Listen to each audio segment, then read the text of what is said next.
Sí, sí, que está en la bandera de Brasil. Está en la bandera de Brasil.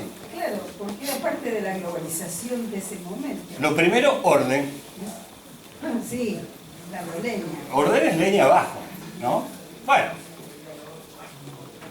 El libre cambio, el libre comercio, se transformó entonces en el pensamiento único. Es decir, en la ideología predominante.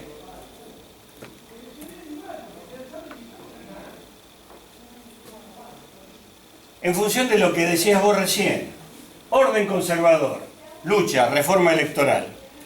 Bueno, la nueva clase hegemónica, terratenientes bonaerenses, ganaderos, comerciantes porteños, logrado el triunfo, se transforma en una clase nacional cuando incorporan también a las oligarquías del interior, constituyendo una clase nacional. ¿Esto qué significa? Que el sector dominante en nuestro país nos inserta, porque ese es su negocio y su objetivo, en la periferia del mundo capitalista. No fue un accidente, fue algo buscado, porque era el negocio de ellos, de los que triunfaron, de los que ganaban. Entonces, nos insertan, también podríamos decir, nos ensartan en la periferia del mundo capitalista, ¿no? Eso que vimos antes, el esquema centro-periferia, ahí, porque ahí es donde hacían sus negocios. No estaban interesados en el desarrollo capitalista nacional de nuestro país, que es la industrialización. Por supuesto que esto generó enormes tensiones sociales, en todo el periodo. Enormes tensiones sociales, no solamente de la población autóctona, sino también de los inmigrantes recién llegados. Ocurrió eso, ¿por qué? Porque los que recién venían, la mayoría campesinos, aspiraban a la tierra ya estaba ocupada. Terminaron amuchados en conventillos en las grandes ciudades de la pampa húmeda fundamentalmente, y haciendo tareas para rebuscárselas, especialmente vendedores, comerciantes, ambulantes, etcétera, etcétera.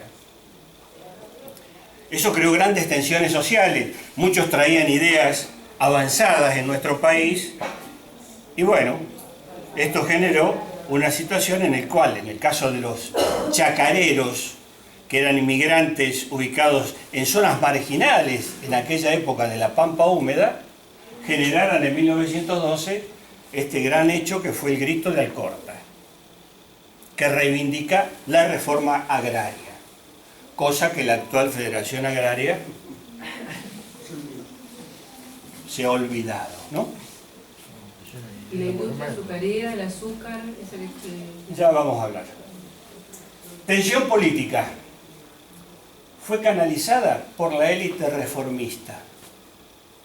Estos mismos sectores que buscaban ver la forma de romper con el modelo agroexportador e introducir un margen de industrialización, canalizaron esa tensión política e impulsaron hacia 1912 la reforma electoral. Es decir, para decirlo sinceramente y fácilmente, la élite misma vio que para aminorar la tensión social acumulada, lo que le convenía es dar una participación limitada a quienes no pusieran en duda el modelo agroexportador, los radicales, y cederle una parcela del poder político, nada del poder económico. No fue una revolución, fue simplemente un movimiento de reforma cedido por la élite,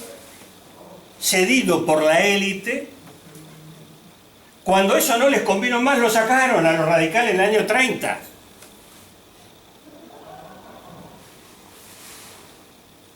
Cedido, entonces, en función de que no se le cuestionaba su poder económico. No, profe, Lisandro Gratola en ese momento, ¿qué papel estaba jugando? Lisandro de Torre jugó distintos papeles en distintos momentos de su vida. Fue anti-irigoyenista cuando estaba dentro del Partido Radical. Cuando forma su propio partido, encarna los intereses de los pequeños y medianos productores ganaderos. Esos son los intereses que él encarna. De concepciones liberales democráticas, y encuentra un límite de esas concepciones en la realidad del país. Es decir, esa realidad del país, las concepciones liberales democráticas no cuajaban. Y termina suicidándose como un claro signo de impotencia política. Pero tuvo a su vez distintos momentos. Desde un momento en el cual a veces hasta llegó a defender el golpe del 30, lo cual es un problema, y llegó a ser amigo de Uriburu, al que lo conocía desde años, un general facho,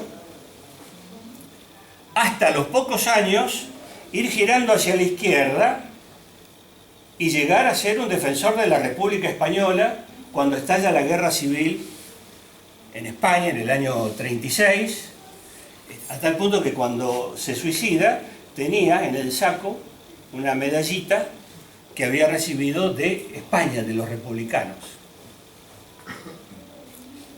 Se suicida en el año 39, antes de las grandes transformaciones que se sucedieron pocos años después. Es un personaje que a mí me llegó muy de cerca su historia y su trayectoria, porque mi viejo era demócrata progresista y por eso tuve acceso. Bueno, en mi casa tengo los tomos de sus obras. Yo tengo 5 tomos, no sé si hasta eso se llegó, pero tengo 5 tomos que eran de mi papá.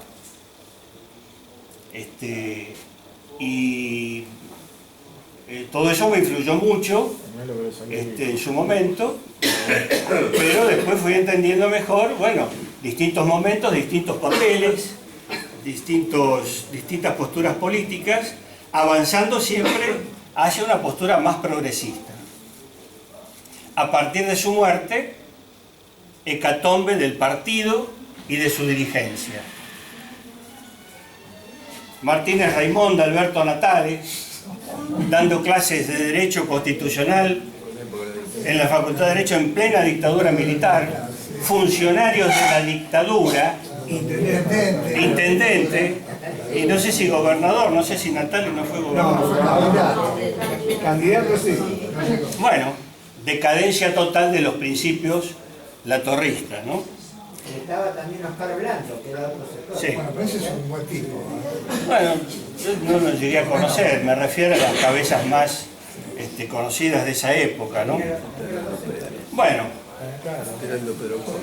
la tensión política fue entonces una válvula de escape a la presión social mediante el voto, que por supuesto fue un voto secreto, obligatorio y masculino. Por muchas décadas fue masculino. La mujer en el rincón de las cacerolas hasta que vino Evita. Pero hasta Evita, la mujer en el rincón de las cacerolas. Y por supuesto que esto con argumentos, ¿eh?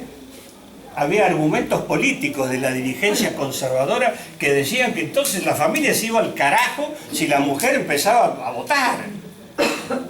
Y salía de su papel natural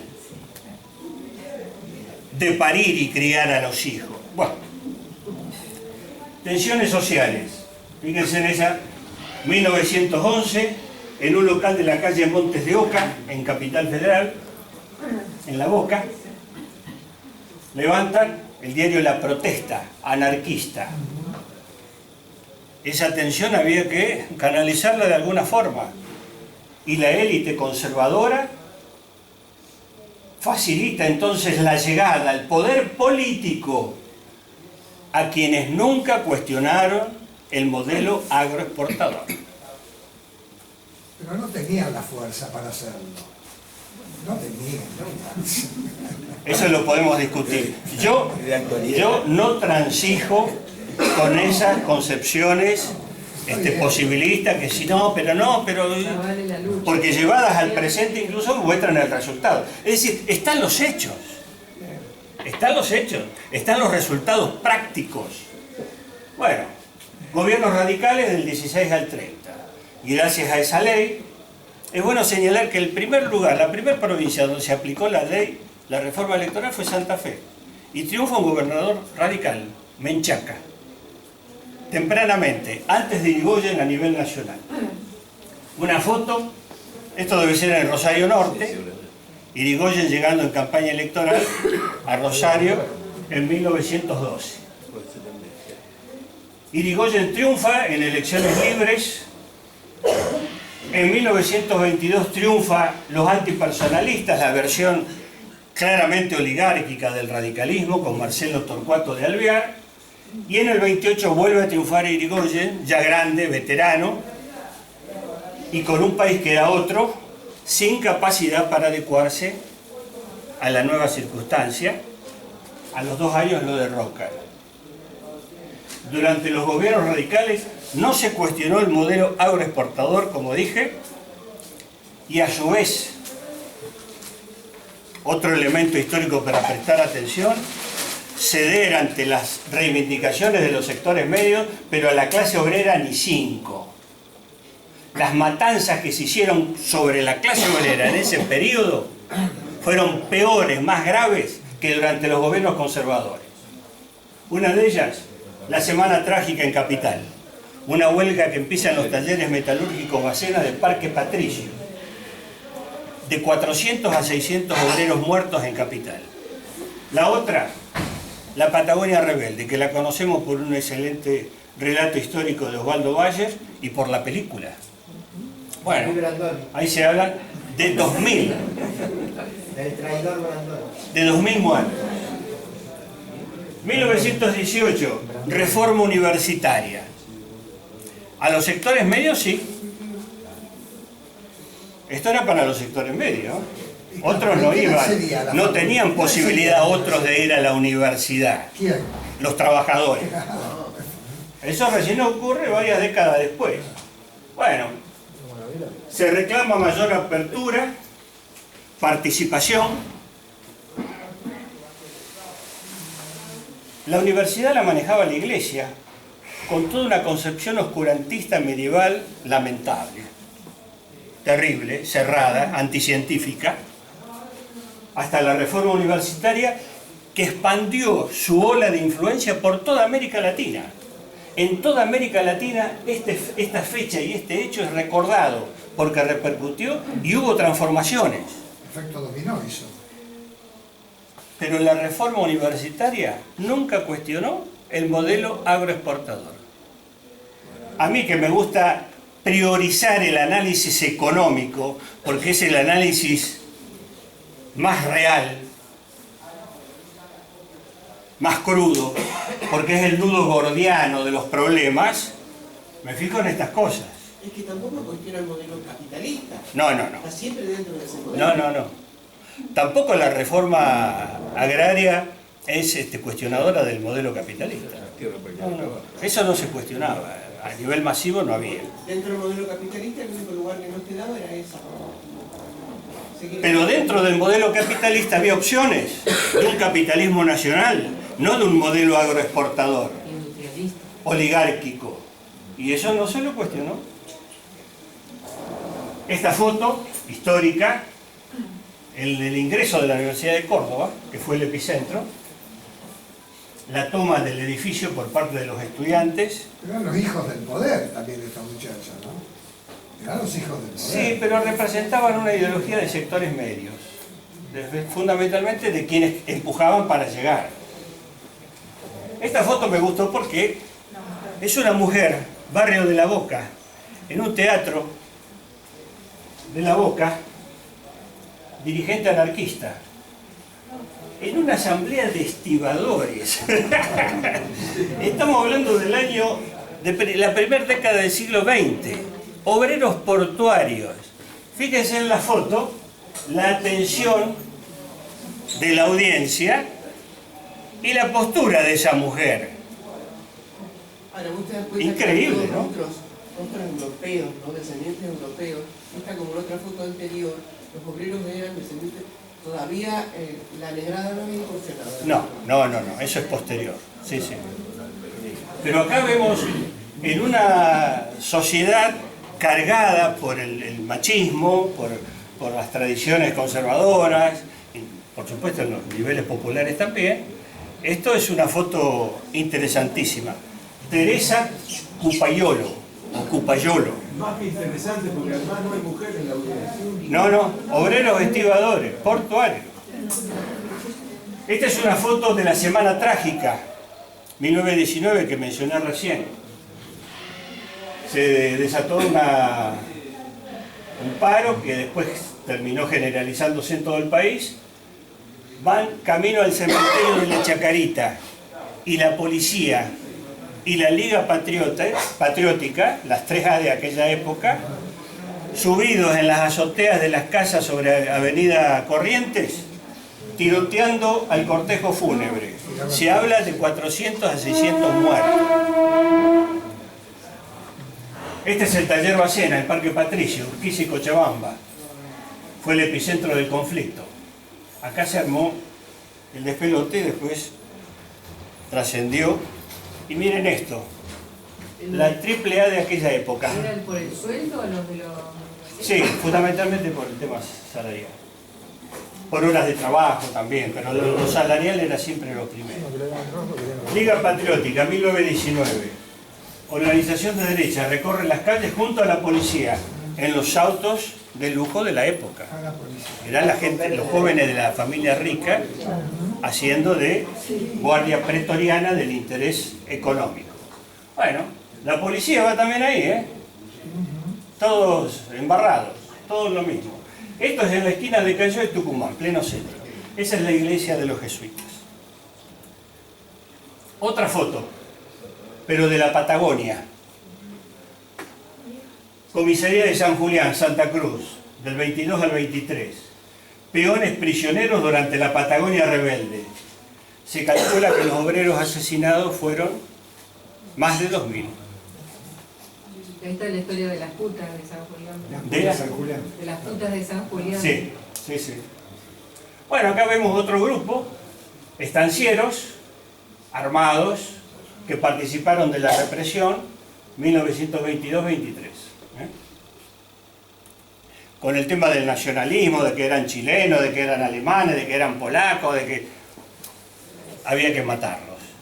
Y porque pedían más velas para ir a la noche al galpón donde era el baño, más abrigo porque estaban en galpones y se morían de frío. ¿Qué requería el modelo? Ante la falta de población, el modelo requería de fuerza de trabajo y lo hizo a través de facilitar la llegada de corrientes migratorias, de los más pobres, también de los más necesitados y los más ignorantes de Europa, con lo cual Europa se sacó de encima la población que el sistema no admitía. El saldo neto, 3 millones de personas que se vinieron y se quedaron. La oligarquía que quería, que vinieran para la cosecha y se fueran. El negocio era ese, que vinieran y se fueran. Pero algunos eran tan crotos que tenían solamente pasaje en el último fondo del barco allá abajo y venían y se quedaban. Ese debe haber sido mi abuelo, mi bisabuelo, seguro. Y nuestro. Bueno, el 90% en la región pampeana. La otra dificultad, las grandes distancias y el tema del transporte, se solucionó mediante el ferrocarril, hecho por los ingleses, al estilo inglés. Las estaciones que vemos en veteranas en la Argentina son idénticas a las que vemos en Inglaterra. La forma de conducirse, avanzar por la izquierda y no por la derecha, todo el sistema de señalización del ferrocarril hecho en función de ese criterio inglés. Bueno, Cambios técnicos sí, los necesarios para aumentar la productividad. Empiezan a aparecer la alambrada, el tanque australiano, el molino de viento, algunas máquinas, tractores, galpones, vehículos. Cuando avanza la tecnología se pasa a la carne enfriada, que ya era un avance, se podía también vender al exterior carne. La productividad, cuando se incorporan mejoras técnicas y se adecúa el nivel de capacitación de la mano de obra, se produce ese salto de productividad que llegó en este periodo a aumentar un 21%, lo cual es muchísimo. Y acá tenemos la comparación del área explotada al comienzo y al final del periodo. Vemos 1875, 340.000 hectáreas, cuando empezó el modelo. Era provincia de Buenos Aires solamente. 1929, 25 millones de hectáreas. Ya para ese entonces se había ocupado la totalidad del área de la pampa húmeda y parte de la seca, que después se la dedicó a la ganadería. Una aglomeración de inmigrantes, 1912, dique 4 de Puerto de Buenos Aires. Fíjense en las vestimentas, fíjense en las caras, los más pobres, los más pobres. Ahí en Retiro, el Hotel de los Inmigrantes, que se puede visitar hoy en día, es un museo interesantísimo para ver, ubicado en Retiro, ahí nomás, desde el puerto, donde se albergaban al principio los inmigrantes hasta que se los identificaba. Derivaciones de este modelo. Concentración. El 2% de la población recibía el 20% de la riqueza generada. Concentración de la propiedad, concentración del ingreso. Caída del salario. Esta masa que llega de inmigrantes, al no encontrar tierras para trabajar, se queda en las ciudades. ¿Qué pasa con la fuerza de trabajo, que sabemos que es una mercancía más? Cuando abunda, su precio baja. Cuando hay mucho desempleo, se paga menos salario. Porque ¿para qué pagar más si es fácil de conseguir? El salario no es más que el precio de la mercancía de la fuerza de trabajo. ¿Qué causó esta masa que no encuentra lugar en la pampa para ubicarse y se queda en las ciudades en la mayoría de los casos? Aumenta la oferta de fuerza de trabajo para todo tipo de trabajo urbano. Por lo tanto, cae el nivel del salario. Devaluación del peso como una política de Estado. Es decir, en el gobierno de la oligarquía exportadora bonaerense terrateniente, devaluar fue parte del negocio, porque cobraban en libras esterlinas lo que le vendían y pagaban los costos en un peso que cada vez valía menos. Igual que ahora, ¿no? Claro. Por eso es bueno tomar lecciones de la historia para analizar la realidad nuestra, ¿no? Si mañana se anuncia una devaluación, ¿qué es eso? Caída del ingreso real de los trabajadores, de los jubilados, de los más pobres. Es eso. Es parte de una política de Estado. Y es además, si eso ocurre mañana, el triunfo de los más ricos del campo, que especularon con los hilos bolsa hasta que llegara esta devaluación que ahora se les reconoce. Cuando los pequeños y medianos productores del campo ya vendieron todo, porque no tienen espaldas para bancarse la especulación, Sí, pero apoyan a y significa eso. Pero apoyan a los especuladores. Sí, claro. Presionan y triunfan. Así va a debutar el superministro. Sí, pero los grandes productores esos son todos commodities, extranjeros. Y esto es lo que comentaba yo antes en cuanto a la economía como una cobija corta. Si aumenta la riqueza en un polo, es porque aumenta la pobreza en el otro, ¿eh? Eso es así siempre, en todo lugar. Entonces, aumento de la pobreza, ¿qué política de impuestos va a tener el Estado que lo gobiernan los oligarcas? A favor de ellos.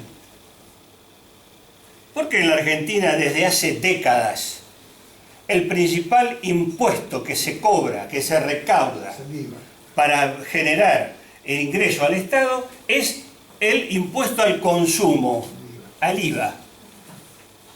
Porque eso lo pagamos todos.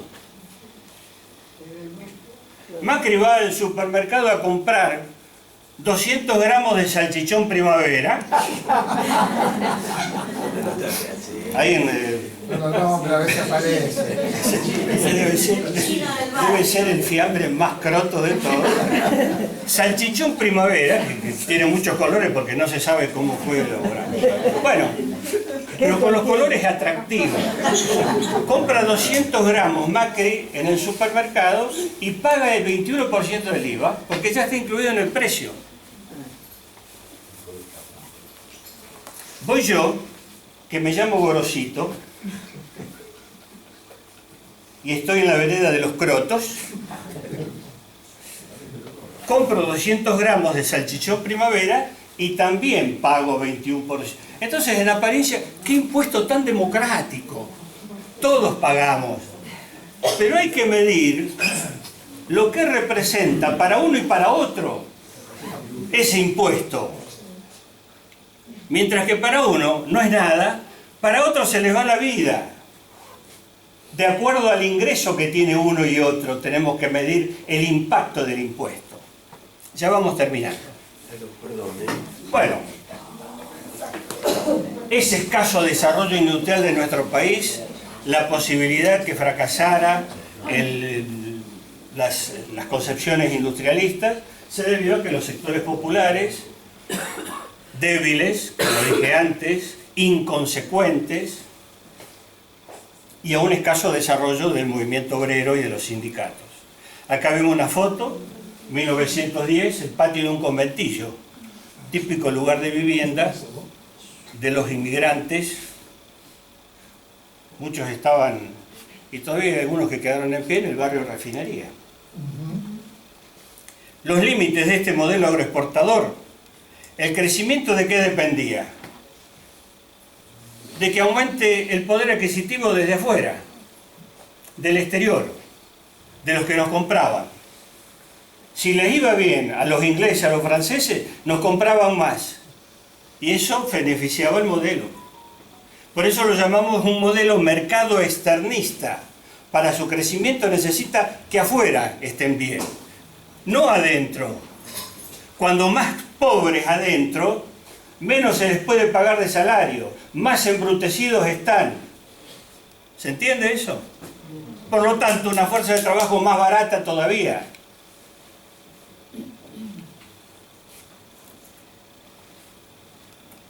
Tenemos tres factores. El primero, interno.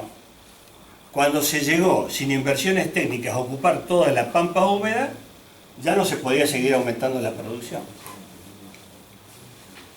En esa época no había innovaciones técnicas como ahora. Y los otros dos elementos responden al interés externo. Por un lado, aumento de las exportaciones, que en un momento eso se corta con la crisis mundial del 30, y el ingreso de capitales extranjeros que también se corta. Pensemos en lo que está ocurriendo ahora, por ejemplo, con la crisis mundial, ¿no?